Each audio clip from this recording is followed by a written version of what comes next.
A very good evening and welcome to today's webinar. I am delighted to introduce the speaker for today, Sue Luard. Yesterday we had a very informative session with her. So the audience who has joined us today, I would like to give you a brief introduction about her.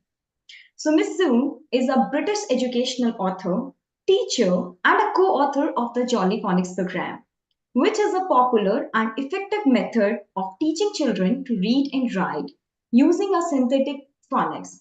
She has also worked as a teacher trainer, educational consultant in the UK and internationally. Sue has co-authored the Jolly Phonics program with her colleague. The program is now used in schools around the world and has been translated into many different languages. Sue has also written several other educational books, including the Jolly Grammar series. She has also received numerous awards for her work in education, including the UK Literacy Association prestigious award in 2019.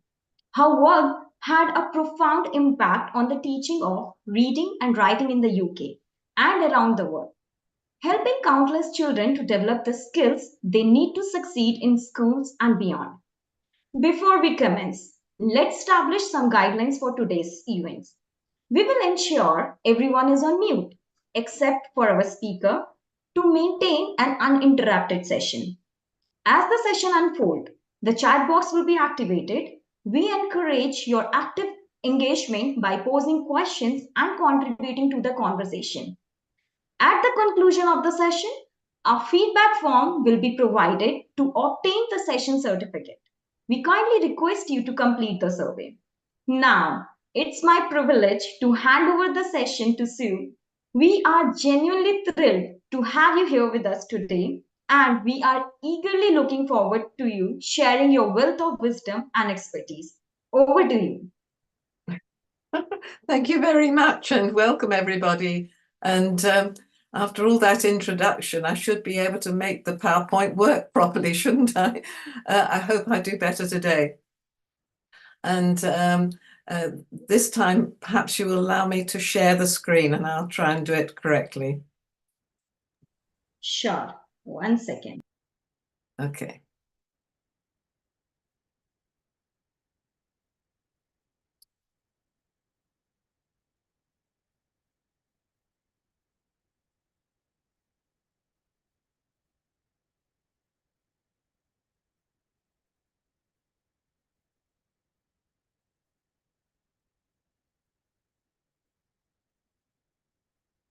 I'll stop sharing. I perhaps triggered too early. Have you made it accessible?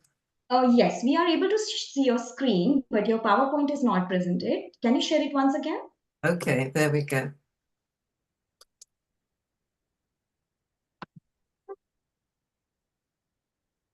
How about that? Oh, I think we're there. Yes, it's visible. There we are. Yes. Oh dear. I think this is harder than anything. It's okay, fine. Yeah. And this morning, would you believe it, after all the things that have gone a little bit awry, our power went off. So we had a power cut. There we are. Anyhow, welcome everybody. Today I'm going to be talking about Pupil Book 2, but just a quick reminder from yesterday about how our classes really fall into this kind of chart. We all know the children who seem to do so well and effortlessly. They're the dark green ones, and then the lighter green ones, they're nice and easy to teach as well. And then we get the orange ones who often don't remember so well and they become a little bit more difficult. And the red ones are the ones that are really difficult. And any teacher can teach the green ones, but it's much more difficult to be successful with the red and the orange children. And they're always there, these children. And it doesn't mean to say that they're unintelligent by any means. I have known highly, highly intelligent children have difficulties. So it's important that if we don't succeed with those children, we have to say to ourselves, what have we done wrong? I've learned that over the years. I've made many mistakes myself. And I've thought, there's something wrong with the child. And actually, it was with what I was doing. So I think we have to always, as teachers, keep on saying to ourselves, what, are they learning? Are they mastering it? And not just get the impression of the whole group, but whether each individual child is mastering it. And there's our 5 basic skills. Of course, comprehension is important as well. And through talking and discussing things and explaining vocabulary and so on, we develop language. But these are the 5 skills that we have to do for cracking the code in Jolly Phonics and mastering reading and writing. If you remember, here was the aim for the Pupil Book 1. So there's those 42 letter sound correspondences at the side.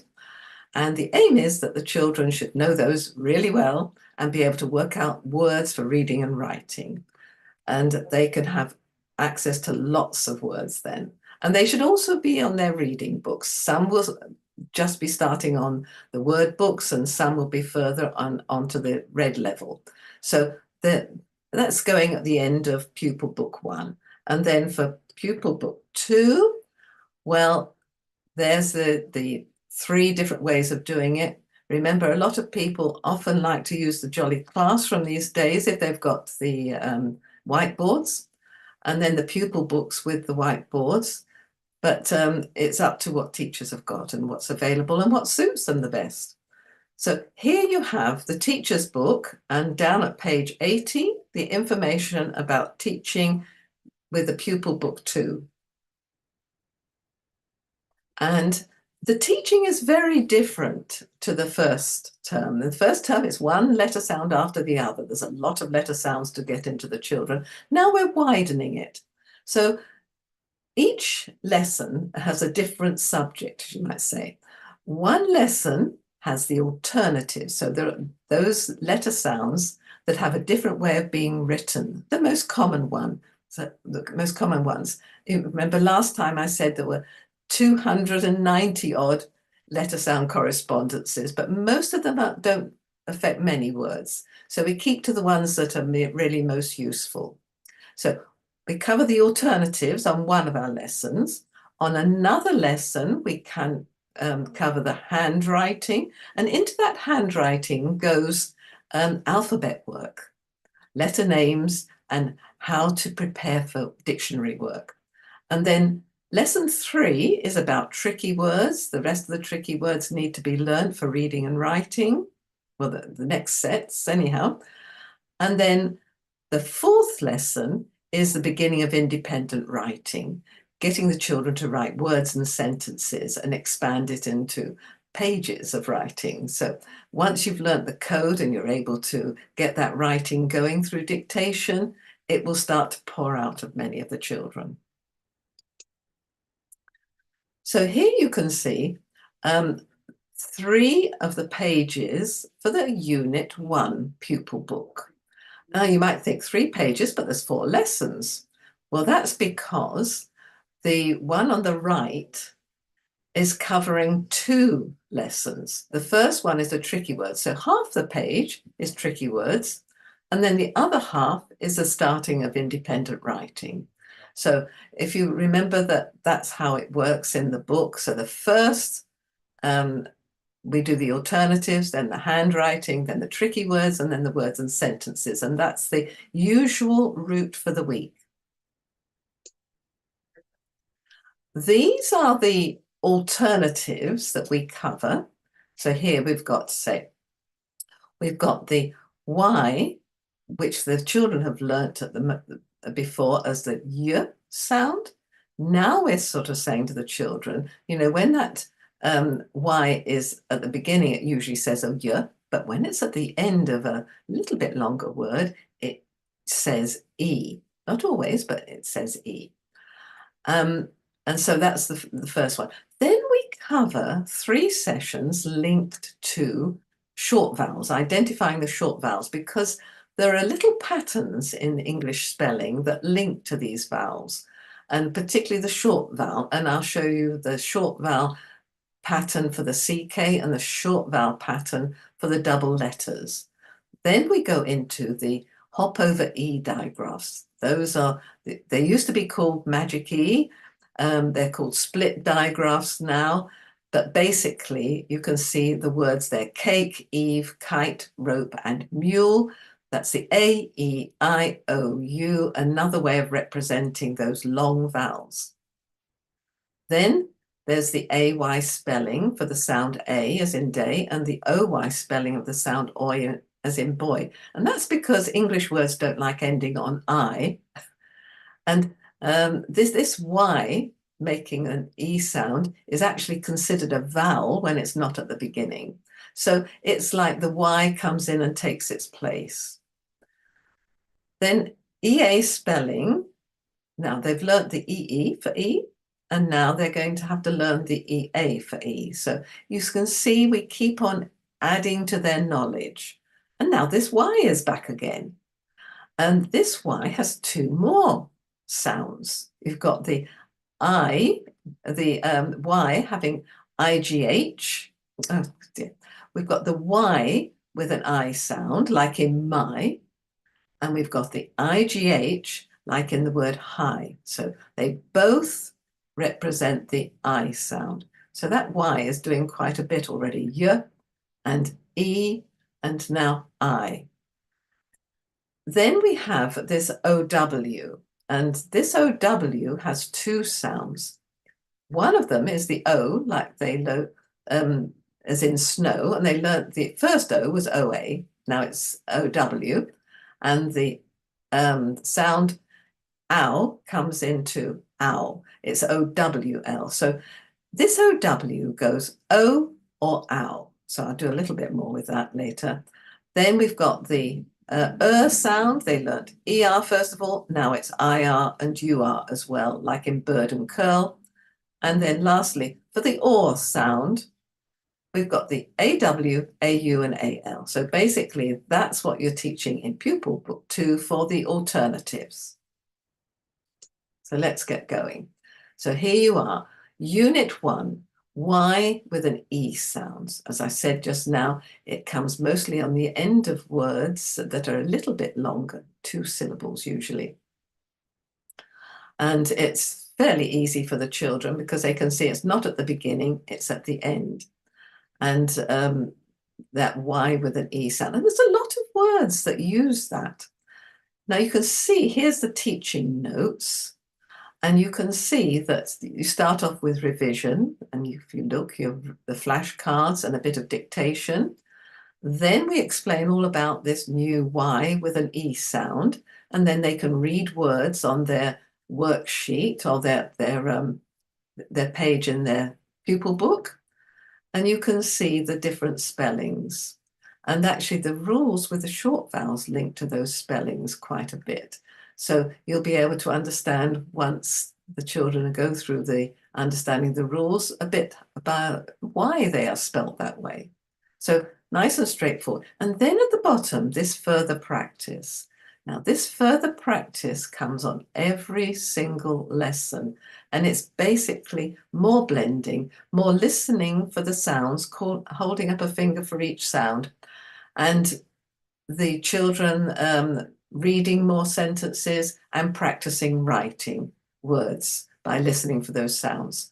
Just basic another little reminder, short and snappy. Then here you can see more clearly that daily practice. So here you've got the words that have been chosen for this day. So you can then get the children to sound those out, holding up a finger for each sound. And you can write the letters on the board. You don't have to do it every time, but you know, if you think that they need that reminder, then you put it on the board. You've got these sentences on the board, practice at reading those, and then a bit of dictation so you can get the children to, you know, you call out those words and get them to write them down. So use them as you feel that is useful to you and what your children need. But they do need plenty of blending practice, plenty of listening for sounds and writing words. If you do plenty of both of those, you will have a good reader and writer. Again, I mentioned the word boxes yesterday, which you can make yourself. There's a link on the slide here, and you can see that there are several of these words. Straightforward once you know there's E on the end. So e, p, e, p, e, grumpy, and so on. And you can see, you know, when you have that short vowel in sunny, you have to have a double there. 2 consonants. Otherwise, it'll go U. So we'll cover that a little bit more in a minute, but I'd just like you to see there's the pattern. Penny, short vowel. Jelly, short vowel. Rusty, short vowel. 2 letter consonants, which counts as a double. So you see how it builds up. So if you have those word boxes available, get them to read as much as in pairs, on their own, in groups, whatever you can do. But the more they do, the better. Now here come the short vowels. We have a way of helping the children to remember these. They have done quite a bit in Pupil Book 1, and now they're going to do a bit more in Pupil Book 2. The a, e, I, o, a. And for the a, little Inky sits at the edge of the bag, the side of the bag. Then the e, Inky sits on the edge of the bag. Then I, Inky goes into the bin, in the bin, and then on the box for o. A is in the mug. A.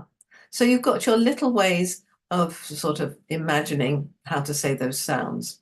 Now see, here we've got box. It's got an o in. Therefore, the children have to put a ring round the o and remember o. So basically, you're just making sure they know a, e, I, o, a. And you've got the other little activities there. It becomes more useful. This we cover in grammar, but I thought I'd just mention it here. You can see here's the a, e, I, o, a. Inky at the side, then the edge, the in the box, on the box, and under the box. And then you can get the children to hold up their hand, and then the other hand is representing Inky, and we put Inky at the side of the box, and then on the edge of the box for E, then the I in the box, and then the O on the box, and the A under the box. So A, E, I, O, A. And while you're practicing your short vowels, that keeps the children active and attentive and reminds them of what they are. They will meet that again in grammar later on. So there's a fair bit of bringing the subjects back again, because that's how children learn best.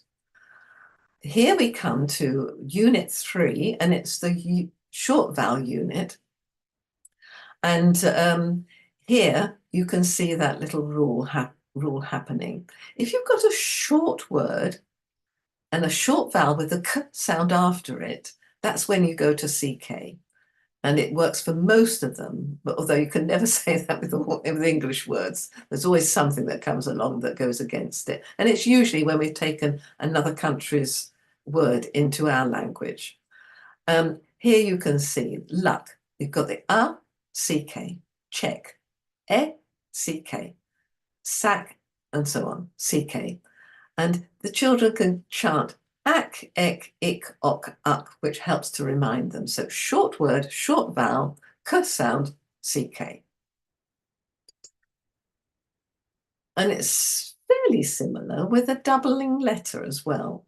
So if you look at the word, basically, if you get the short vowel, you usually have two consonants afterwards, especially when there is another vowel after it.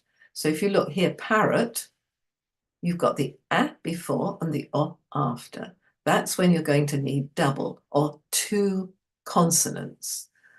And I'll show you a bit more about why there.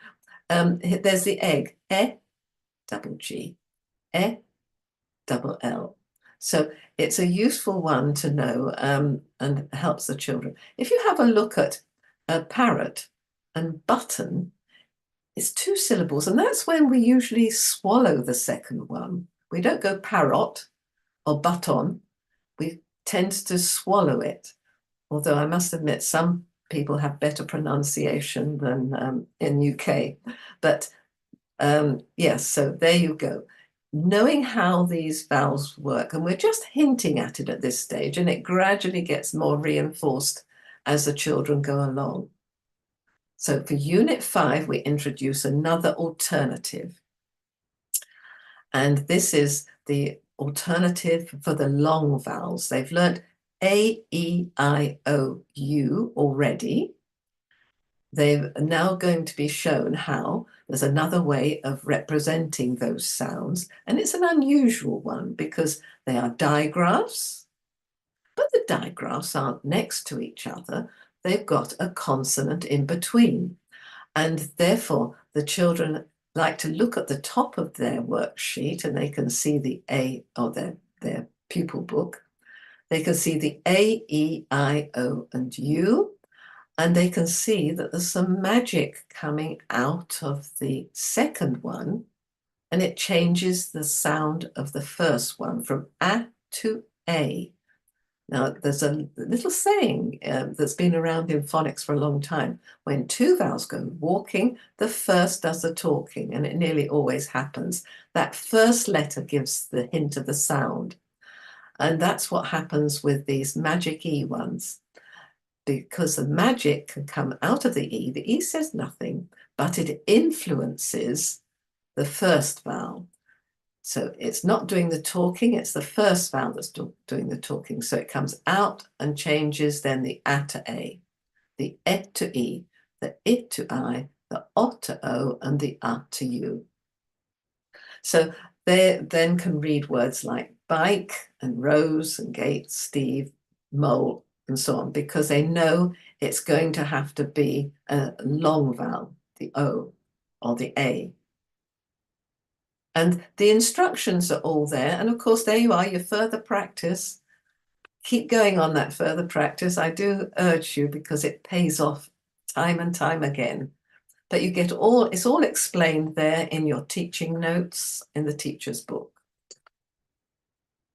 Now, this is a useful one, and this gets done more in the grammar, but it's showing you the effect of this doubling rule. We're only hinting on it at this stage, but it becomes more secure as we go into the grammar teaching in the next year. But there you are. So here you can see a letter between the two vowels, and we sort of imagine it like a thin wall.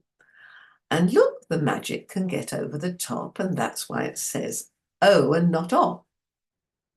But if you've got two letters, two consonants, then there's a big wall, and oh dear, the magic can't get over. So this letter is going to stay O and not go to O.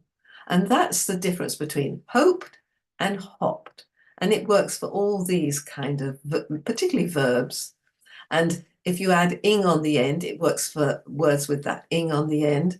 It works for words with that Y that they learned just a few weeks before, having an E sound. So happy, runny, sunny, you know, it works for ER as well, better, hotter. So it's a useful rule. And although there's bound to be somebody who finds one, there's not many with this one, so which is very useful. So now we're going to look at the other units. So we're still into our alternatives. There is another lesson about those magic E words, so that's straightforward. Then we come to the AI and AY. They've learned A, and now they have to learn that the AY says it. And really, because you see, with A, if the word has an A sound on the end, it would mean the I being there. And it's the same with the OI, the I being there. I is rather shy and doesn't like to go on the end of words, and so toughy Y comes in. And the Y that comes in is considered a vowel then. So there you go. You've got AY, so they learn AI and AY both say A. And OI and OY both say oi. Next unit, that double E, there's lots of E words, and there's also lots of words that have the EAE as well. So now they've got the three ways, or in fact, the EE, the E hop over E, and the EA, but this sheet is practicing the EE and EA. So useful one to learn. And then the last one, the I sound, they've learnt that I can be IE, it can be IG, I can be I hop over E, the split digraph. Now you're learning it can be Y, like in my, and an IGH, like in high. So that's four ways of representing the I sound. And if they look at their sheet, they can follow it. It's all in the lesson notes. And you're just basically building up what the children know. Here's another little tricky, slightly different. We have OW, and it's got two of the sounds. The sounds are O and OW. Now they know the O, they learnt that, and they know the OW, they've learnt that before. But now they've got to learn that OW can be O or OW, like in O, grow and borrow, or OW, like in town and brown. So again, it's the old thing. If one way doesn't work, try the other. And all the information is there and your practice is there. So straightforward, you know, the children are getting used to it. They just need enough practice of words that use that to just put it into their long-term memory. Very important to get it there, because once you can get it into the children, into their long-term memory, they don't forget it. But if you go too quickly or you don't revise enough and come back to it, it can slip, and that's what you've got to watch out for. So unit 11, 12 and 13 are pretty straightforward in that they revise the which was ER, and then they go and learn that IR and UR also have an sound, like in skirt and shirt and nurse and purse. It's the same kind of thing with the U. They've learnt the UE and the U hop over E. Now they've got a third one, EW. So you can see all three of them in the words there and the pictures. And then the last one, for unit 13, we have the OR sound. And OR is now represented by AW, AU, and AL. And again, if they do enough blending practice and enough flashcards, enough reminder, enough dictation, you can get that into the children relatively well. Just bearing in mind that those who are not picking it up as quickly just need more practice. So if you think some children know it all and very easily, you can give them something else to do and go and have an extra lesson for those who need more repetition. So that's our alternatives. Now we're going to go on to the handwriting lessons. And I said as before that it's linked to the alphabet as well. We do the alphabet here. And at the back of the pupil handbook, at the back of the pupil book 2, you will see this little chart, the alphabet. And we have cut our alphabet up into quarters. We're trying to make it easy for them to know the alphabet, where each letter falls and everything else. So we're preparing for dictionary work. And by cutting it into little bits, it makes it easier for the children. So roughly these are in quarters. So obviously we must have more A, B, C, D, E words than the next group. But we've got different colors to help them see the different groups. And that goes on into our dictionary as well. So when we do dictionary work later in grammar, they become quite good at it then. So we're just at the moment just trying to get them to know the alphabet, sing it, say it, recite it, and generally get to know using the letter names, because up to now we've done sounds and now we can start to use the letter names.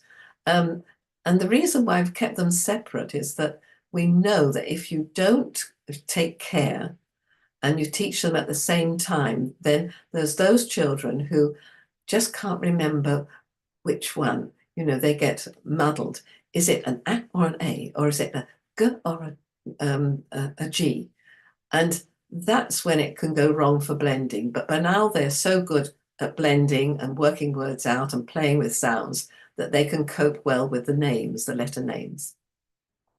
So every lesson, the handwriting lesson, you go to that first of all, and then we get on to the proper lesson. So in these handwriting lessons, the children are going to learn to form the capital letters correctly. They need to get that alphabet order going, the quarterly groups, and dictation, dictating the capitals to make sure they're learnt well. And here in Unit 1, they need to have they practice the lowercase letters, but then they need to know those capitals, and the teacher goes over showing some are just the same shape, some are close, and some are rather different.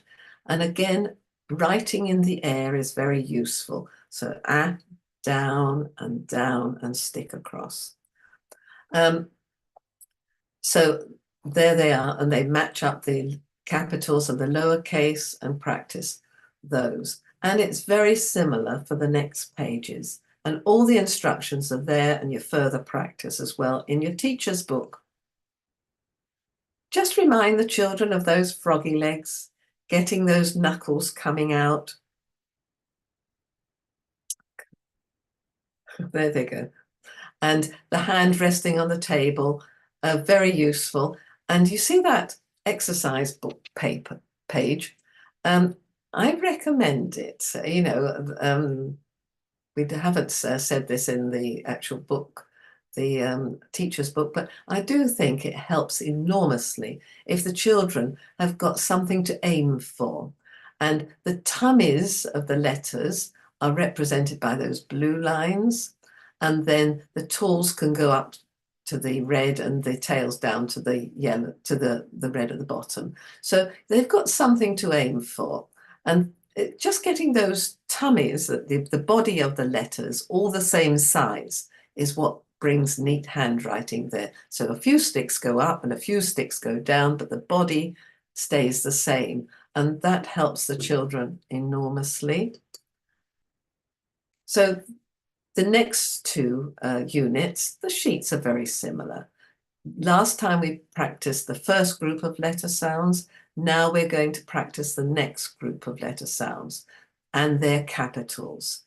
And it's the same as the third group with the next unit. So gradually they are mastering those capitals for writing. They should know the sounds of them, but it's always useful to just remind them to say the sounds, because they need the sounds for reading. And they need the names for dictionary work and talking about them in a grown-up way.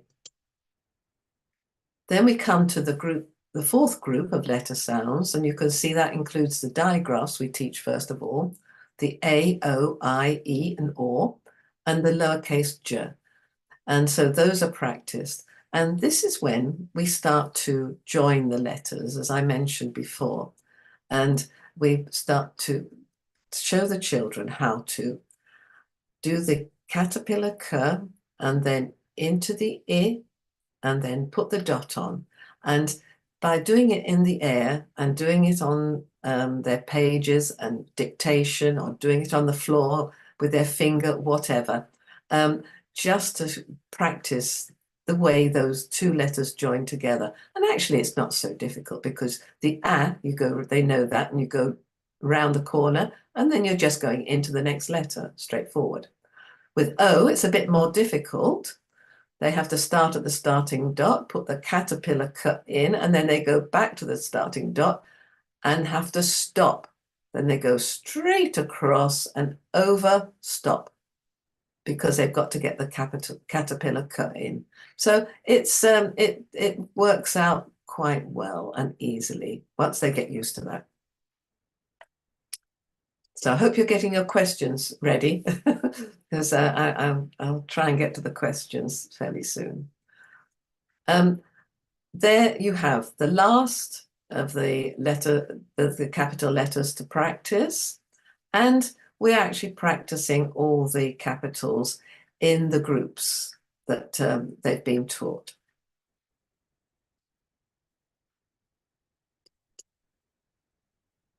Now in the handwriting units, we are actually going to do something on the page linked to the alphabet, saying the alphabet.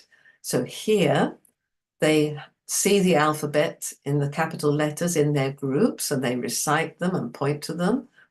And then they color the red ones red and the yellow ones yellow, and so on. And then in the next lesson, the next half of the lesson, they write the lowercase. So again, it's just revisiting in a slightly different way. Then we're going to practice the ABC, the alphabet, in their quarterly groups.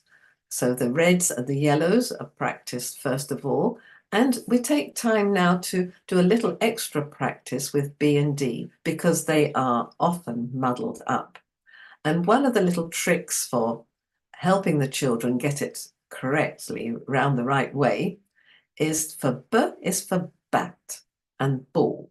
And they have to do the bat with their hand, and then they go up and round and do the ball. Bat and ball. That helps enormously. And then for the D, they've got to do that doggy tummy, up and down, and put the joining tail on. So, well, I say doggy tummy, that's because what I used to do, but a caterpillar a caterpillar. I used to say doggy tummy, up to the ears and down to the tail. But that one wasn't thought of as good as the caterpillar. So there you go. Whatever you use, teachers can make up their own little tricks to memorize these things. But it does help. Little hints and tricks helps enormously. Now you can see on the next unit, we're just practicing the letters that go down first. And then on the next unit, we're going to practice the caterpillar K letters. Now, these letters all start with that caterpillar K. That helps the children to remember them. So we learn it with the caterpillar K first of all, and then the A, D, oops, I'm sorry, the A, D, O, G, and the Q. They all start with a capital K. And I used to say, remember, a dog Q, like a queue of doggies. So a dog Q. So those are the caterpillar K letters, and they are practiced in this unit. And you can see here, we are starting to put the letters into alphabetical order at the bottom there, in lowercase and capital. So this is the start of practicing those alphabetic letters. Here, we're practicing the tall letters and more of the order of the alphabet in their quarterly groups.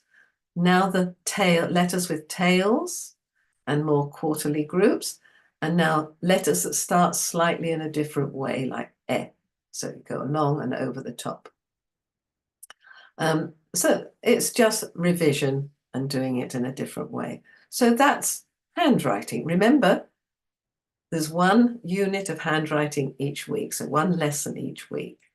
But I'm going through it all one after the other. And it's going to be similar with tricky words. So unit 1 will be in your first week of teaching. And of course, the tricky words do need to be known. In the pupil book 1, they learnt about joining the letters in the tricky words. So it's another little step before you go into full joined writing. And we use the tricky way of look, copy, cover, write, and check. Must be getting old, it's slipping the old order. Here you need to point out, and it will say the details in the teacher's notes exactly. Point out what is tricky about these two tricky words, you and your. The y is sensible. The OU, unfortunately, has an oo sound, and the OUR has an or sound. And so they've got to remember the U has got the oo sound, has got to have ow there, and then OUR. Another little trick, they can see the word you is at the beginning of yours. So when you want to spell your, you write you and put a r on the end. So there's a trick. Again, teachers can make up their own little tricks that will help those children remember it. Here's a little bit closer, reminding you of the look, copy, cover, write, check, and how the children, once they've had a go at writing it in joined up writing over the dots, they hide it up with their hand. If they are right-handed, if they're left-handed, they've got to have a piece of paper to put over it, and then they try and write it without looking, and then check themselves, and then they have another go. It's a useful technique. It gets them to write it 3 times, and they usually say 3 times puts it into the memory, if you're lucky. But it usually does. And now to the last of the groups, so the last of the lessons. So we've done alternatives, handwriting, tricky words. Now the 4th lesson is going to be the independent writing, words and sentences. And you've got your guidance there. It's hasn't got this page because that's on the previous page. It hasn't got the picture of the page in the pupil books, but you can see it in the teacher's book. And basically, you do the revision, which is reminding them of that Y having an E sound and having a practice of a few of those words, and some of the 42 letter sounds. So to remind the children, especially the ones that you think they need extra practice with. And then you show them the children the picture, and it's for discussion about, what's this? It's a hen, and what else can you see in the picture? Why is she sitting down like that? And what are around her, and so on. You're asking little questions, getting the children to ask questions and make up sentences. The guidance is all there, and then you get a sentence which is really quite a straightforward phonic one, and you can write something like, the hen is on the nest. Now you work this out with the children. So there's the tricky word. It's the beginning of the sentence. I must put the capital first, and you write it on the board. They tell you the letters. The hen, get them to sound it out, and you write it. And the hen is, and they know by now that is it and a s, and that's often has a z sound, but it is it sounds a little bit z, but it's spelt with an s. On, and so that's straightforward. Her, that's straightforward. Her, and then nest. The children all sound it out. Nest, and you write it, and then you say, well, what do we have to remember at the end? The full stop.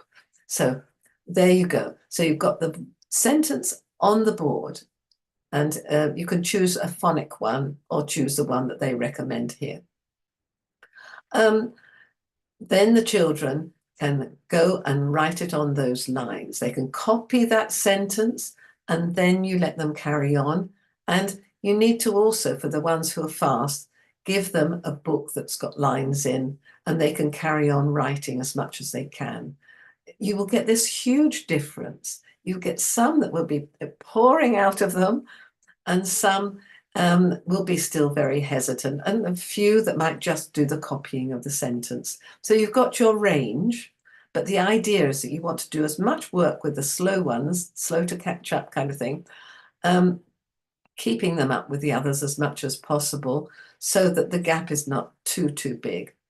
So there you go. So you can see they've got, they're starting to write independently. And then at the bottom here in the teacher's notes, you'll see word and picture matching. And that's because it refers to some little extra activities at the back, which was similar to Pupil Book 1. Oh, before we go to that, I should have mentioned this one. This is quite useful to, you can see the letter sound correspondences with the pictures, the first 42. That is useful if you have one of those between two children or one each. The alternatives are on the back, and at the beginning you only worry about the 42, and so they can have some way of remembering how to write those letters. And it's also good for revising the letter sounds, you know, get them in pairs to test each other. They quite like that. And here you can see that's where they do the writing, and here are all the different units, different things that they talk about and learn about and write about the picture.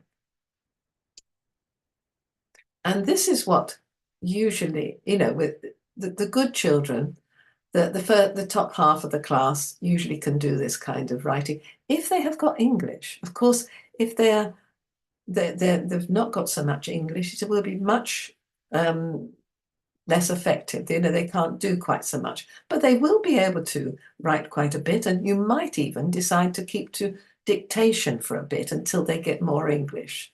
But I love it when they start to put down what they want to say. Sometimes it can be a bit embarrassing for teachers because they say a bit close to the mark. But this one's a lovely one because you can read it. I slept at my friend's. Okay, friends isn't spelt correctly. We haven't learnt that yet. I play with my pram. I went to for a walk. I went to the, it's meant to be pictures too.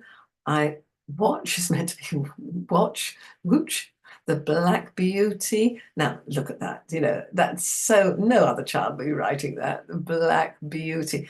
They'll all be writing their own little things that they want to say, but it's wonderful that you can read it.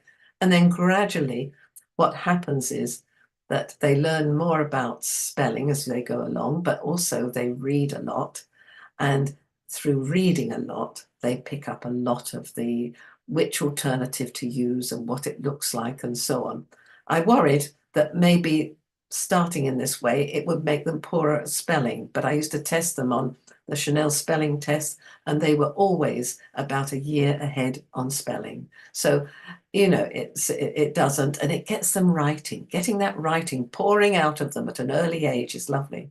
I saw the ducks in a pond. I went to the Woody Bears. This is meant to be, this is a pleasure theme park near where I used to live. And if you retell something, it is much easier than being totally creative. So you provide the incentive and the thing to write about roughly, and then if they want to go on and use their imagination, they can.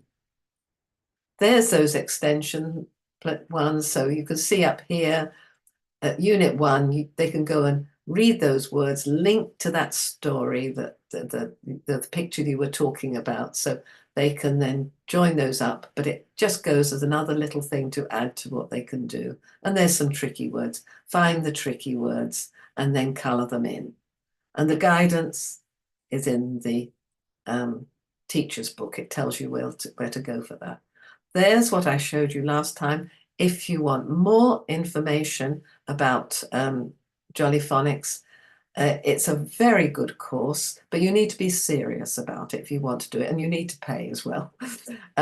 But it's a 20-hour course, so you need to seriously take it if you're going to do it, but it's well worth it. And then there's my website that is cheap and you can jump on, it doesn't cost at all, and you can jump on it. And this time, I hope you might be able to, oops, oh dear, now I've done it wrong.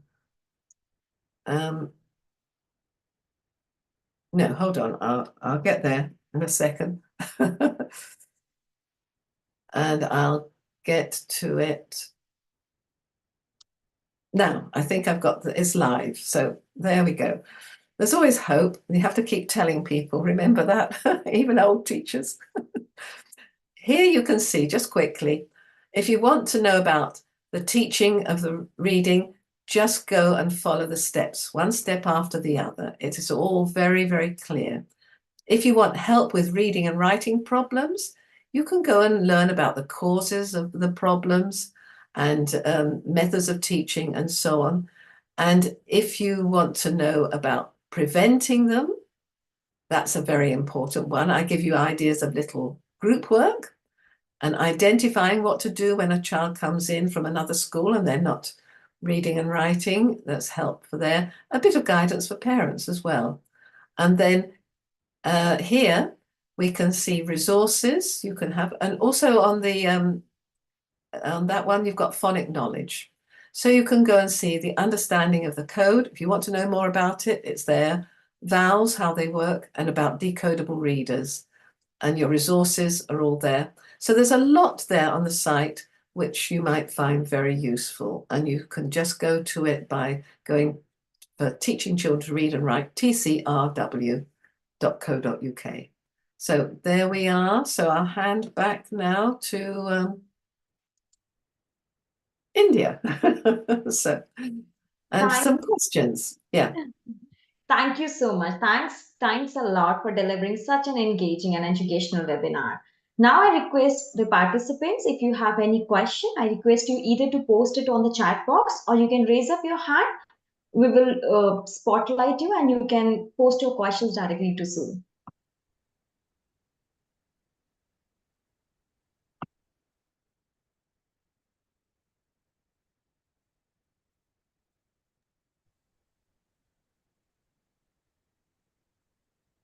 So we have one question in the chat box. Yeah.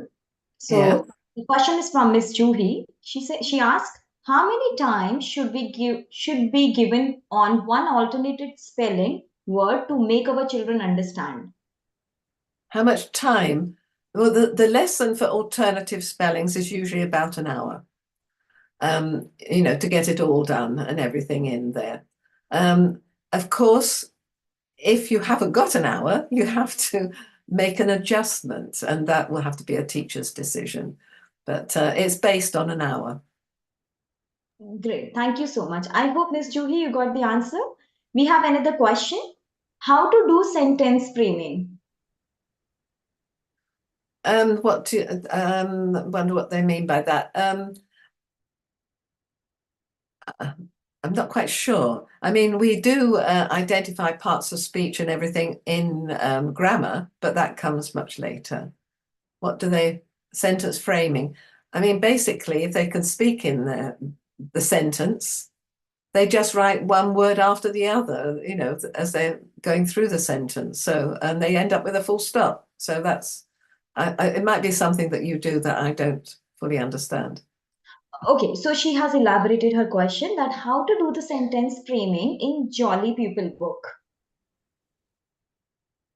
The sentence framing, well, they've got the first sentence, that's in words and sentences, they've got the first sentence on the board, and so they're copying that onto those lines, and then they just carry on. They've been taught how you've got to write a word, leave a space, write the next word, leave a space, and so on.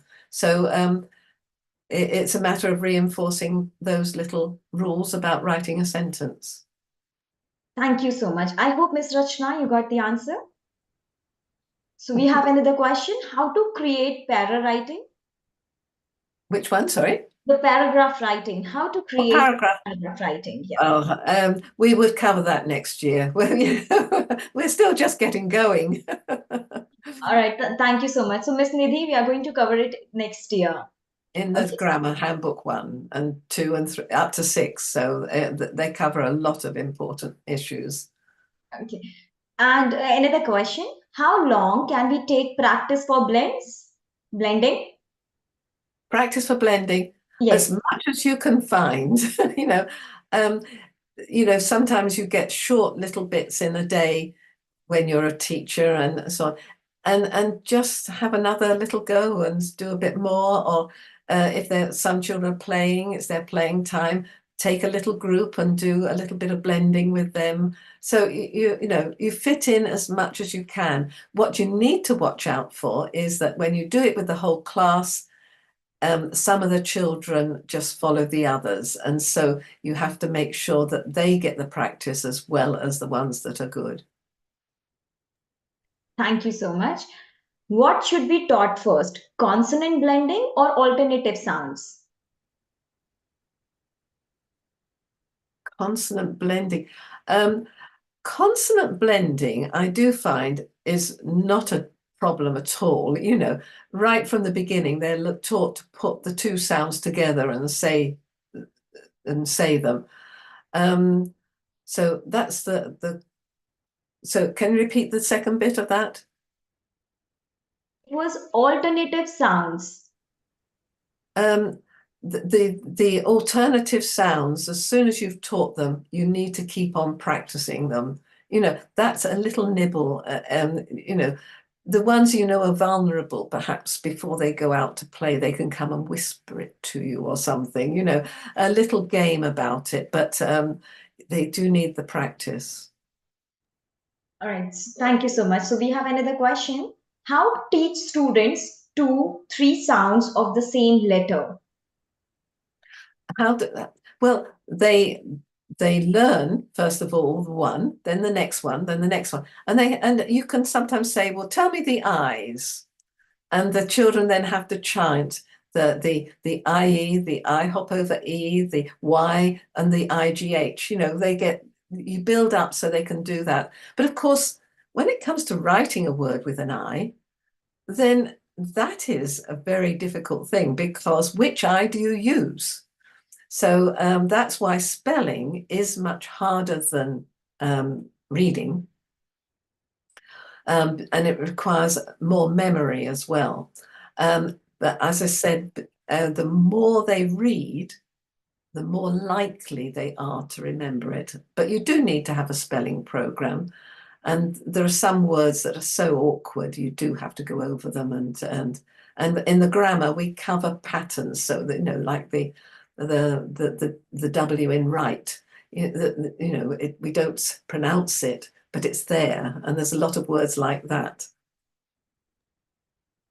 Thank you so much. We have another question. How should we teach tricky words? I think important, you sort of encourage the children to blend them first, and then it makes a word that doesn't make any sense. And you say, "Oh, yes, that's tricky." And then we look for the tricky bit. You tell them what the word is, and then they've got to try and identify what's the tricky bit. And there's bits in the word that will be perfectly regular and sensible. You've just got to remember the tricky bit, which is the easiest way possible, but still needs memory. Yes. Another question. How much time should be allocated in a daily schedule for a student to learn Jolly Phonics in a preschool setup? Well, I think in preschool, you have so much more choice. um, and I find that actually you can keep the little ones going a long time because it is active. You're using the actions and the stories and enacting things, and you're forming the letters in the air, or you are encouraging them to say the sounds and see if they can hear the word. So you're jumping from one little thing to another, so you can keep them going for quite a while. But of course, you have to be very aware that, good teachers, as soon as you see that the children aren't listening too well, you change to another tactic or go to playing or whatever. So, there are tricks. Teachers have to have these tricks. And the teachers, of course, have to have discipline with the children, and they have to be paying attention. I was shocked. I went to some American schools. I was quite as shocked at how they allow some children to be rolling around the floor. And, I thought, my goodness, what is happening? So I think training them to listen, but not going on too long so you bore them. It's a Yes. knack. Thank you so much. Another question is, all the words are not possible to read by using phonic sounds. So how to teach those words? Well, there are only a few that are so outrageous you can't even have attempted a guess. And you have to, you can blend them out again and say, look, this is a absolutely foolish word. And you've got to learn this one. And they have to practice it. And, I mentioned last time choir, didn't I? One of the worst ones. And they learn choir as ch-oya, choya. They've got to find a way. Each child tends to find their own way to remembering it. But again, it's practice. And unfortunately, because English it's got a lot of alternatives in it, it is difficult. And so it does require quite a lot of work at it. But, for reading, the most only need the 75 letter sound correspondences that we teach in the first year, because that's enough to get close in most of the words, and then because context then helps them to the meaning.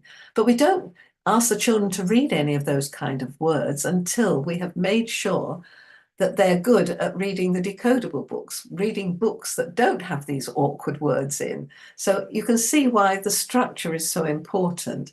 And if you get your structure right, you smooth the path so that, children who are taught like this in a good way do not develop dyslexia. They're not poor enough. Research shows they don't develop dyslexia.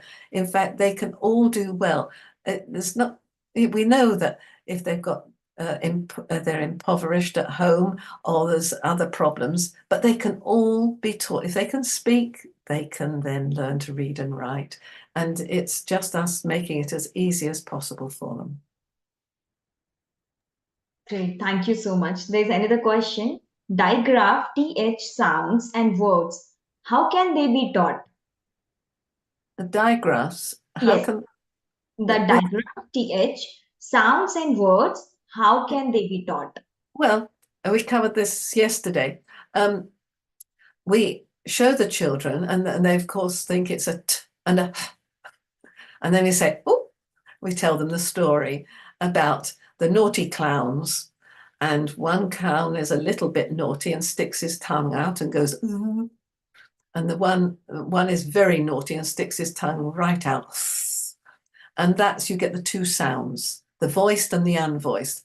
And the children then know that as soon as they see that th, they don't go t, they go th or th, and they have to work out which one works best. So it's all in the books. And if if you're not sure, go to the teaching notes and you'll find it's covered, we hope. All right. What is the difference between blending and digraph? Blending is always the putting of the sounds together. The digraph is about the letters, and we put a sound to those two letters. So basically, you either look at the one letter and put the sound there, or the two letters. And the children get used to doing that. So long as you practice, they get used to that. So blending is always about saying the sounds and putting them together, starting from the left and going along the word. Thank you so much. There's one more question from Miss Meenu. She asks, children get confused between sight word A and jolly phonic sounds of letter A. Please help to clear this. So can you say that again? Yeah. People, yeah. Children get confused between sight word A and jolly phonic sound of letter A. Are they talking about the word a or the word a? Yes. Yes. Um, we don't tend to say a good day today. Pronunciation has changed, and we swallow it and we go, So you do have to explain that to the children, but they adjust to that very quickly. So you don't encourage them to say a dog a house. You say, oh, swallow it, a dog, a house. Thank you so much. I hope, Miss Meenu, you got the answer. The next question we have is, how much time to be given to each digraph in pre-primary?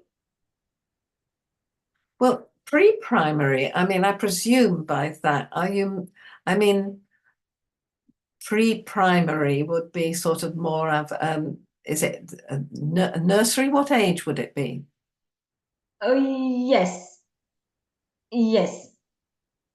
So that, I guess, depends on It's the policy. 3+ years. 3+. It Yeah. depends on the policy of the school. Now, I have never taught them. I've always taught the 4 to 5-year-olds.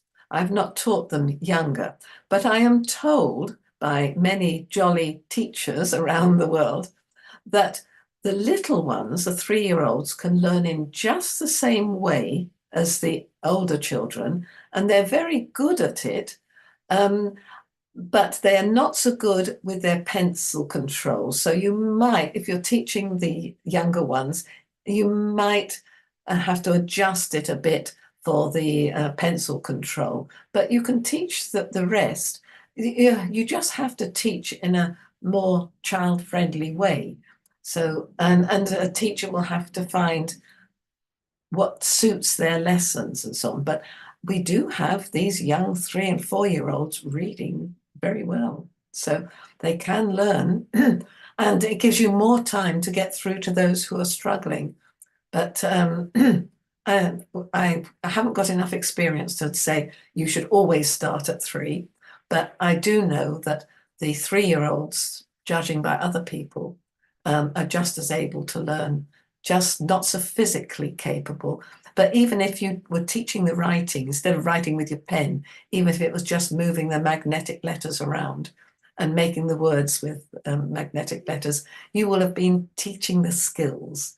But I had my little nephew sitting at the table at my mum's funeral, and bless him, he had a pencil because he was getting a bit bored, and he was only 2, but he was writing perfectly neatly. So if they've had experience of colouring and writing, then they will be able to do it as well. So it's very much the amount of experience you've had. But of course, some are very puppy fingers, aren't they? And you might be on to a more difficult challenge there. Great. Thank you so much. We have another question from Ms. Shilpa. She asks, when silent letters are there in a word, how to teach kids?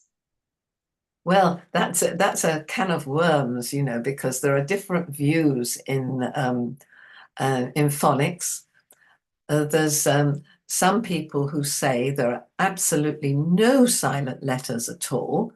So if you've got, that to write with a W there, then they put the W and the R together and say it's a digraph, and it's an sound. So, that's with the code has slightly different interpretations. For Jolly, we prefer just to stick to not worrying about utter precision, but what works best with the children, what's the easiest. And if it's easiest to say it's silent, like in write and wrote, and then it's, that's the way we do it. Because learning all these alternatives, is a lot of work, and it's a bit easier to say, it's silent. And then we learn the pattern, like at the end of lamb, the B at the end. And so you just tell them. And in our writing, in our books, the children's decodable books, we faint the letter, and that's the indication. You don't need to say the sound. Great, thank you so much. So once again, I request all the participants to kindly post your questions either onto the chat box, or you can raise up your hand. We will unmute you. You can directly ask the questions with Miss Sue. And by the end of the session, once our Q&A session will get over, we are going to share the feedback link as well for today's session. So there is one more question. Yes. So can you explain the letter X sound and pictures word of it to be taught with? X is an awkward one because it's not one sound, it's two sounds, a k and a s. Now we know this, but on the whole, we don't worry the children too much about it because we go for what's the simplest thing to do. So we're not teaching phonetics, we're teaching the simplest way to break the code. And we're dealing with young children. So that X, and of course, we don't start a word with X. So it never will start a word. So it then takes on a different sound when it starts a word. So, or Xmas, I suppose. But so you have to go and look at the X that comes further on, like fox and box and so on. And it's the same trouble with the QU, qu. It's not technically a digraph at all. It's technically a blend, a k and a w. But we don't worry the children about that. Great, thank you so much. There's one more question regarding the Jolly Phonics books, like Pupil 1, 2, and 3. So, which age group has to learn the Pupil 3 book? Well, we look on it as a 1-year program. The Pupil Book 1 is for the first 3 months, roughly. We call them terms, but terms vary around the world. Then Pupil Book 2 is for the next few months, and then Pupil Book 3 for the rest of the year. So they fit, the Pupil books fit into the year. But of course, if you're going a bit slower, then you may make it go on a little bit further. So again, it's your circumstances and making adjustments. But that's how we did it. But we had children who had English. Thank you so much. There's another question. What is split digraph? Sorry? Split digraph. Plate? Split. Oh, split digraphs. Sorry. Yeah. Split digraphs. Well, that's where you have the digraph, which is made of 2 vowel letters, is split, and there's a consonant in the middle, and the children have to learn how to do it. So that's the magic E that we spoke about earlier. And again, it's a matter of practice, showing the children. Sometimes we get children to hold the letters, say like in the word like 8, one has the A, one has a T, one has the E. And then the children at each end put their arm around each other and link up. And the E says, I let you say the A sound. You play about with it and have a bit of fun, and then they will remember it much more easily. But they do learn it. Once they're taught that way and they practice, you get what you've taught. True. Another question is that they want to understand the differentiation between the phonic sound of letter A and letter E. A or E, or do you mean A or E? A or E? Well, A, on the last session, I showed you how you can go to hear the pronunciation on the Jolly Learning website, and you can hear there's a lady saying it, and you can watch her mouth. So A and E, A, E. So, but remember, people have different ways of saying it around the world, which is why we have all these lovely accents. But, that does complicate it for the children, and they learn it the way their teacher says it usually. Yes, thank you so much. I request the participants, if you have more questions, kindly post it either on the chat box or you can raise up your hand. We would love to take up your questions. They're very good. They've had lots of questions. Yes.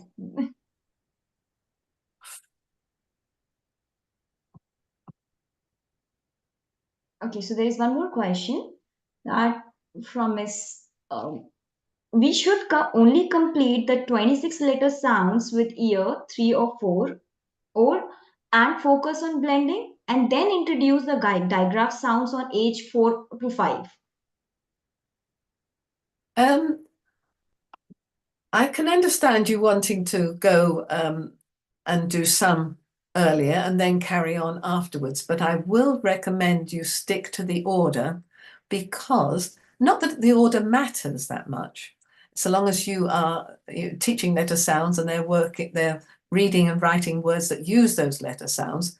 But if you want to have plenty of words at your fingertips without having to work out every one yourself, then you need to keep to the order of Jolly, because then we provide the words and that helps you enormously. So there's no real reason why you shouldn't just carry on. Perhaps you might do the first 3 groups in preschool, and then go on to when they go into main school, revising the preschool and carrying on.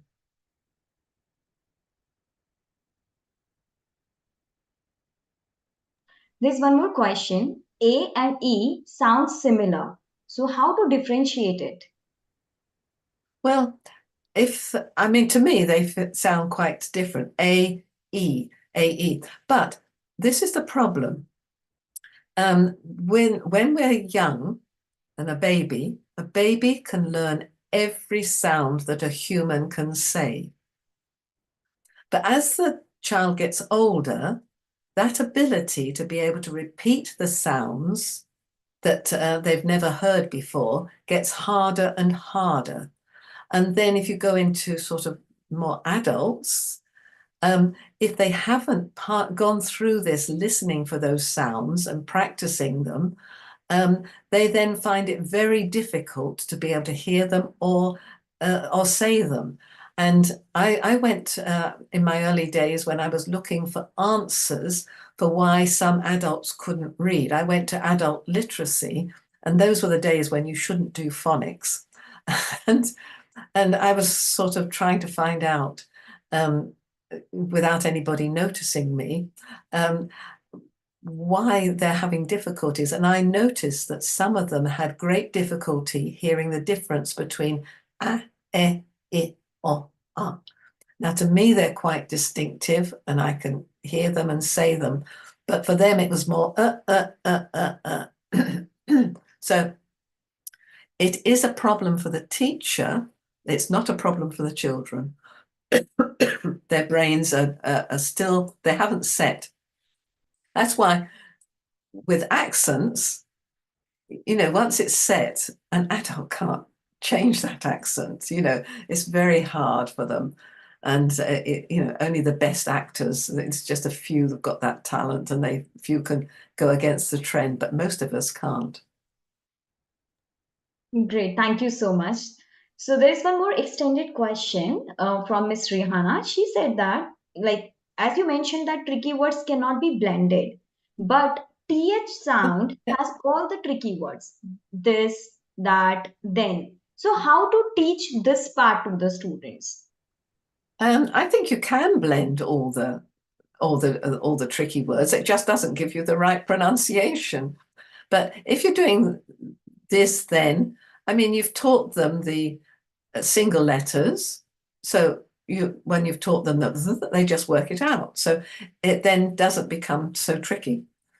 So yeah, no, it's just straightforward. Blend it, work it out.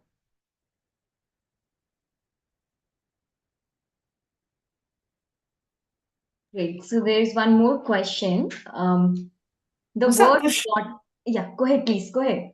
was it the short vowels they were wanting? How to was this what they were wanting? What you said? Say it again. Sorry, I interrupted you. It's okay. I was just going to ask another question. Yeah, you are showing some action. Is there any question related to that?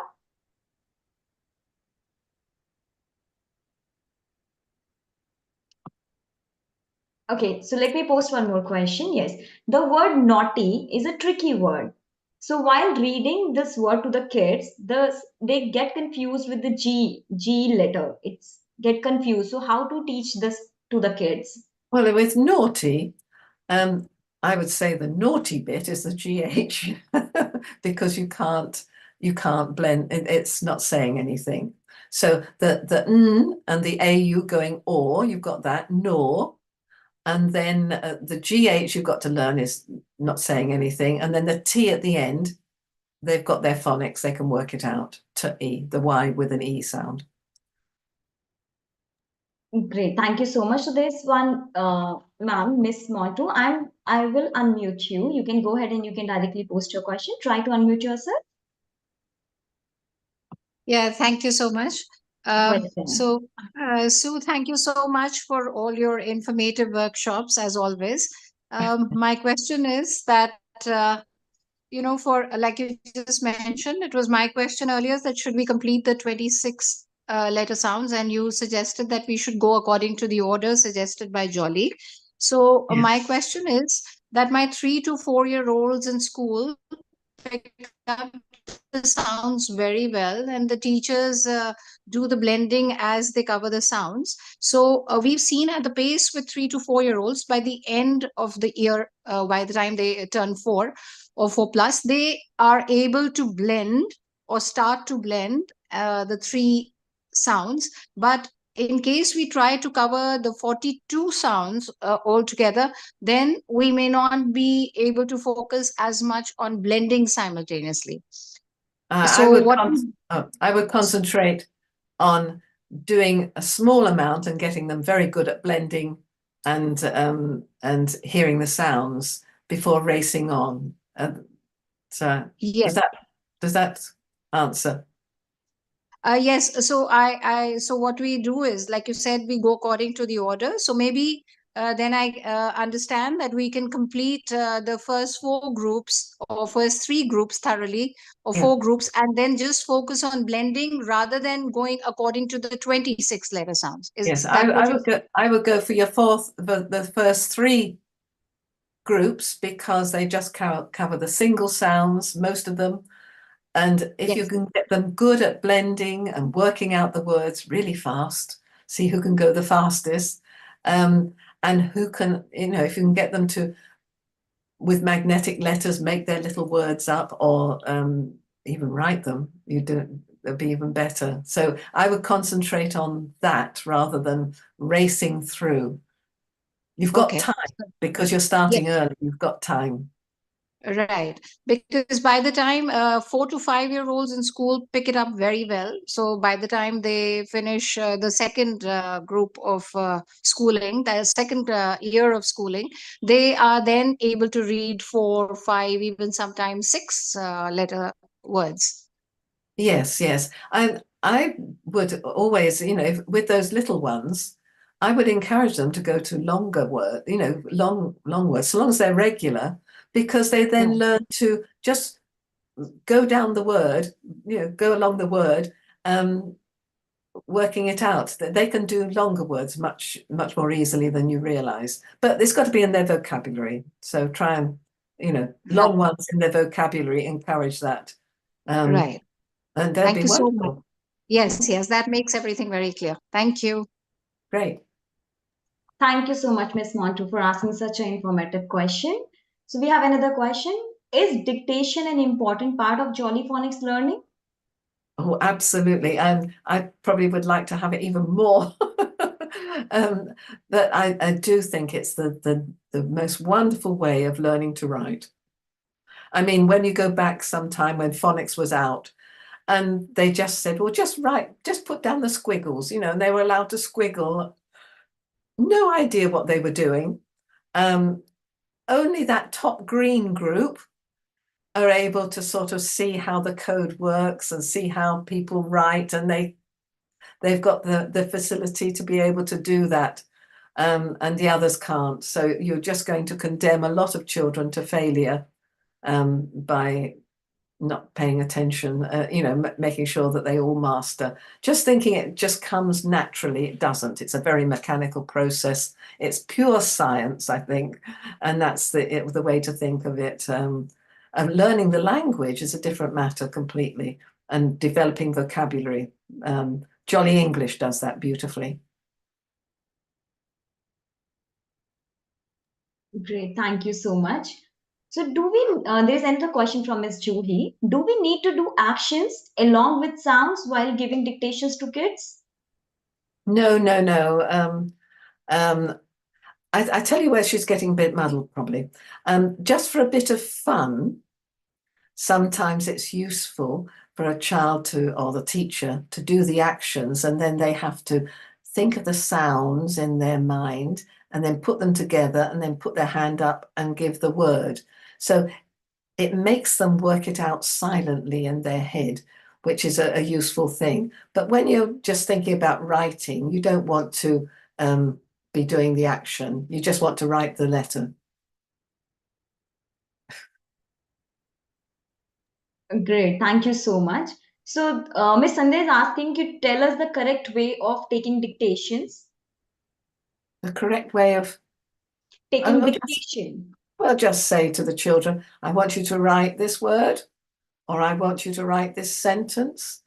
You know, and then if you're still in the early stages, you can show them what it should look like and they can see if they've done it correctly. That saves the teacher having to mark it, but it reinforces it all the time. So yes, dictation is very, very useful. And I saw the biggest improvement in my children's writing when I started to send dictation home. So in the Jolly Phonics handbook, we have got some dictation sentences and some dictation phrases that could go home. But of course, teachers got to be so careful never to send anything home with a child that they don't know how to do it. Homework should only be for getting faster at it, for getting more confident, and for showing what they can do. But it shouldn't be for the parents to have to tell them how to do it. But parents are very good with dictation. They might be washing up and the child at the kitchen table, and they'll call out what they've got to write and they let the children get on with it. So you start with just words to start off with, and then start into little phrases, and then gradually go to sentences. The secret is not to do too many. The homework, a small amount. So I would stop at 10 words or 3 phrases and 3 words, or 3 sentences, and that would be it. And then, and it wasn't even compulsory, but they wanted to do it. And so they would then bring it back, and they had the special lines. So they had books with special lines. So I got the best writing out of my children then. Great. So we have another question from Ms. Montoli. So I am unmuting yourself. You can go ahead and you can ask your question. Thank you once again. So, I would wish to know that for how in India we have children whose mother tongue is not English. So when we're introducing the letter sounds to them, how much time do you recommend to spend on one sound? Should we wait for every child to pick it up? No, I don't think you can. I mean, you can go a bit slower, but if you go too slowly, it takes such a long time before they can get to a reading book. And of course, you know, that's what parents want and the children want and so on. I remember when we first started this, we said to the parents, in the first term, we're just going to teach the letter sounds, and we're not going to send any books home. And there was absolute horror. They were absolutely, you know, upset about it. Some of them anyhow. And one man was particularly vociferous. And he was the first one to come and say, I was wrong. By holding back and getting them really good before they go to books, you have a much better chance of having a reader. Right. So, we don't go very slow. I understand. And so, how generally is there a guideline of how much time with No, children should receive? I think it's a teacher's. You know, Okay, it depends on your class, what the children are like, what the head teacher demands, and so on. But the more you can do, the better. right. Thank you so much once again. And for dictation, like you just explained that we need not do the actions or so, No. but we one of the workshops that I think we attended for Jolly Phonics, we it said that they explained that you could do the sounds with the thumb, that like you were explaining, that how do they count the sounds or the sounds they say out in a word. For Saying the example, if sounds, saying the yeah, sounds and counting them is or just saying the sounds and holding up a finger is very, right. very useful. But you don't want any actions. You just want them to say the sounds quickly and then Right, write them down. right. So just the sounds, counting of the sounds, probably to revise, or if they get stuck at a word while taking dictation, and then let them write the word. Yes, you know, if they're doing dictation and they come to a word they've never written before, they've got to then quickly think of the sounds. I mean, they don't have to hold up a finger then because they're busy writing, but they just have Right. to listen for the sounds, which is like an adult who's come across a word that they haven't written before. They'll try and listen for the sounds and work it out. So the teacher just says out the word again, but not does not help them to break it into sounds, right? No, I'd rather, yes. Yeah. If you're wanting them to do the writing, Yes, I'm talking about the yeah, writing, yes, dictation, yeah. right? Yeah. Yeah, I wouldn't go. I mean, you might the first session, you know, just give them the idea so they know what dictating Right. words are and so Right. on. But Right. as soon as possible, you want to get it fast and snappy, and they just get Yes. used to putting it down and putting it down and remembering a space between words. So the Right. letters have to go close together with no bumping and then a space. Right. I must say that Jolly Phonics has brought around a tremendous change. That's is also a small word to say in their reading skills. So thank you so much once again. Yes, yes. Thank you. And it makes such a difference because we went from whole word memorizing to this type of teaching, and I never looked back again because I thought it was just so much more sensible. And Absolutely. and uh, and other teachers feel that as well because it is more sensible. It is a code and it needs to be mastered. Yeah. Yeah, it's just like a very scientific way of learning, and they understand. Yeah. Once they understand that, they're able to just go on and on. I mean, Yes, yeah. nothing. The foolish thing is that educationalists have stuck with ideas that they fancy without testing and making sure that it's correct and it works well. I mean, originally you go back 100 years and there was much more phonics, and you know, Right. and then it went out of fashion, and then it became. Even I heard that a headmaster was phoned up at 10 o'clock at night because somebody reported that he was teaching phonics. You Uh, know? So, and now, of course, when I started out with Chris Jolly, right. it was very much frowned on still.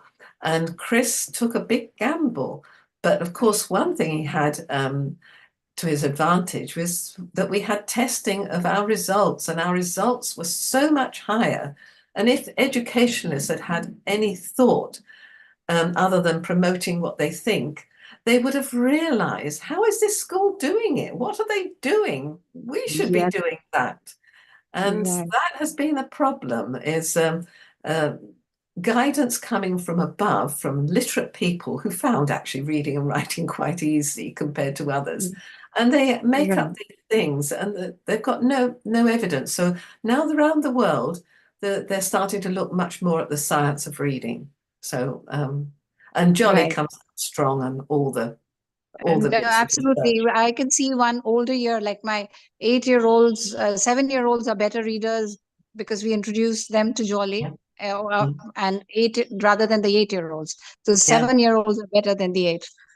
Yes, that's exactly what happens. And you find as well, when you've taught it for a year or two, you start to get better and better and better. And then if you listen to me saying, make sure the bottom ones are all good as well, then you start to think of different ways that you can get through to those children. And so sometimes you buddy them up with a child that is good, and the good one, is your job to make sure they learn them. And it's good for both of them.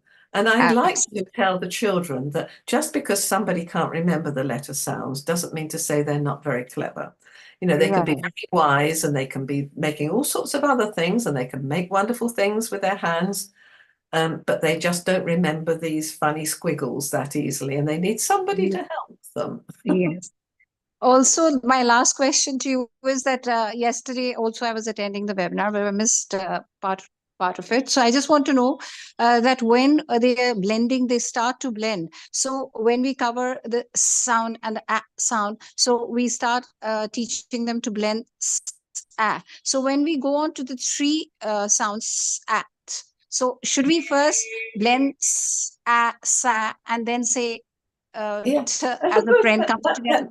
That's a good question. I sometimes think maybe if I sort of started again, I might encourage, because when you say "sir," there's an on the end. If you can learn to snap that, in fact, I recommend this for in children who struggle a bit. If you can go, get those first 2 letters snapped together, sa, or ta, me, pi, po, that kind of thing. It speeds up and it makes it a little bit more fluent and easy for them. So I use it particularly for the children who struggle. And if you go onto my website, you'll be able to see that in preventing reading and writing problems.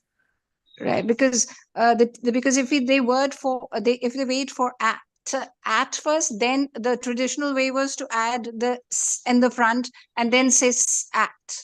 So join the Latin. Yes, Latin. you can do that, but my preference is always train them to go to the first letter and roll along. Right. Thank you so much once again. Thank you. I took too much of your time. Thank you. You're very welcome. Thank you so much, Miss Montu, for such a good and interactive question. Thanks a lot. And thank you, Sue, for delivering such an engaging and educational webinar.